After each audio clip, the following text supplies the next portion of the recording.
I don't know. I'm a person that has to say what she sees, right? And I try not to because it would seem that, you either get stuck in an echo chamber where you just speak to those that think the same thing.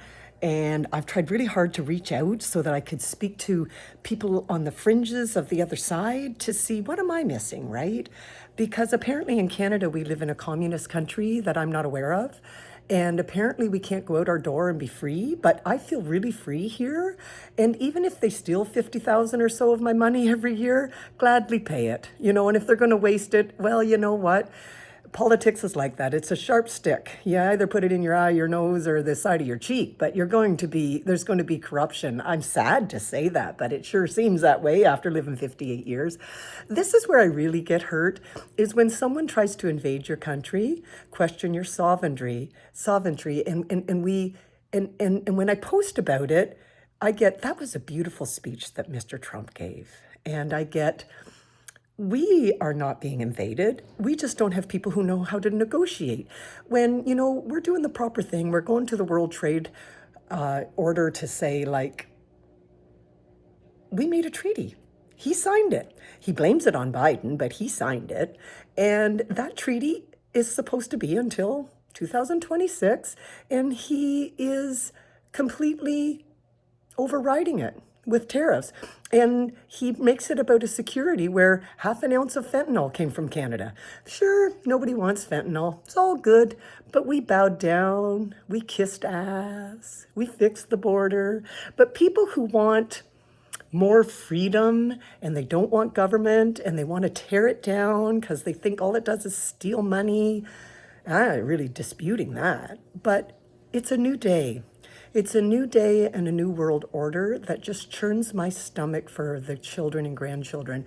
And their side is what's been happening with a liberal government in Canada churns their stomach over and over. So that's where we're at. But I can get feisty against someone trying to, elbows up, man, right? Elbows up. I get really feisty about that. And I've got a lot of willpower where that's concerned. But when my own people start to really support Trump and support the insurrection and say like really kind of things like, oh, you're digging deep there. Nobody died on January 6th. Well, you know what? We can split hairs if you like, but they died afterwards, right? They died a slower, emotional, painful death where their families had to watch it happen. That makes it better, and don't get me wrong, I speed, I break the law here and there, doing who knows what, parking somewhere I shouldn't park. I don't know.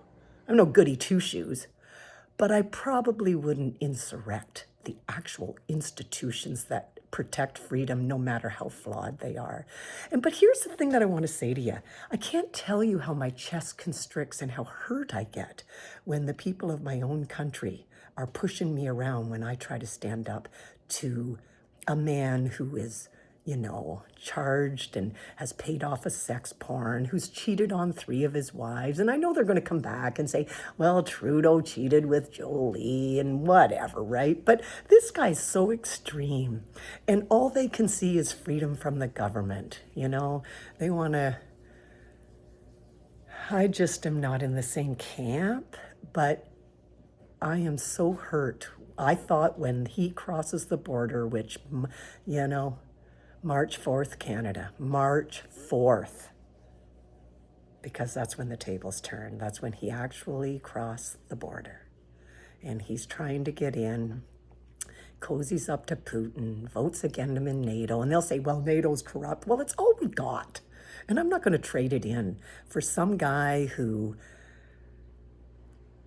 just doesn't impress me, never has. And I wish I could stop getting hurt. But I can't, and I wish I could stop speaking out, but I can't. And I can get irritated at what's happening in the States, and I have quite a few American friends following, and they're in red states, man. They're glad to hear someone who's saying what they see. But the illegal takedown of government is going to fuck us over. It's going to fuck us over. It's not going to bring us any freedom. They don't give a shit about you and me. And these people who are defending it, well, I can't tell you how it hurts me. And they don't mind that it hurts me, right? They don't mind. They like kind of digging, they kind of like pushing that pain down into me a little further, it would seem anyway. Even when I come right out and say, like, I don't know why you want to do that to me. But they're probably saying it's not personal, but it is my personhood, and it's my freedoms, and it's my country. And I don't want to give it up to a man who had, what, 34,000 lies in his last administration with fact checks. What he says about Canada isn't true. We don't owe him $2 billion. It's just not true, you know? And when the Supreme Court of Canada comes in and they all kiss and hug with all the Republicans, it's so bought. And why people can't see that, and they don't not see it, maybe they're just so stuck on pointing. They're so mad at liberals. And I'm not mad at liberals. I'm not mad at conservatives. I'm mad at someone who's trying to invade our country. That's where I get really, really hurt. And for anybody who took the time to listen this long, I'm thankful. Because as usual, I got something to say. But then when I say it, I get so hurt. And I'm really not cut out for this. You know, I don't get hurt by Trump. I get angry at him. I get hurt by my own people. So thanks for listening. And especially you people in America, thanks for listening. It means a lot to know that there's good people on both sides, you know. Anyway, I'm going to a concert, and I have never had any trouble lifting the joy in the room. Got to tell you, I got my work cut out for me today, because the joy in me is really, really being swallowed up with sorrow. And I've been through a lot of deaths, and I still can find joy. But this one's different.